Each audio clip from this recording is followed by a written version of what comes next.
సంప్రదాయ పండుగలకు చాలా చోట్ల పట్టణ వాసులు దూరంగానే ఉంటున్నారు.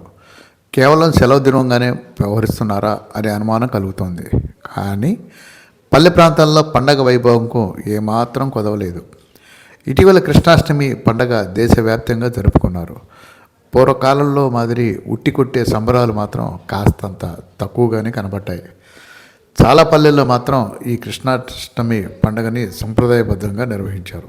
అయితే బాపట్ల జిల్లా అమృతలూరు మండలం ఎడవూరులో మాత్రం కృష్ణాష్టమి వేడుకలు అందరినీ ఆకర్షించాయి.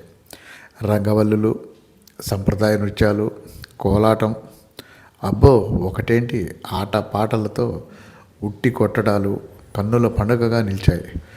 3 రోజుల పాటు జరిగిన ఈ ఉత్సవాలను తిలకించడానికి పరిసర గ్రామ ప్రాంతాల ప్రజలు కూడా ఇక్కడికి చేరుకున్నారు.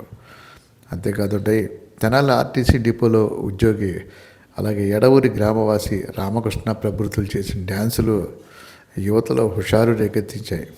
అదండి, ఎడవూరిలో కృష్ణాష్టమి పండుగ వేడుకలు తగ్గేదే లేదన్న రీతిలో సాగినాయి. నిజంగా కన్నుల పండుగే కదా.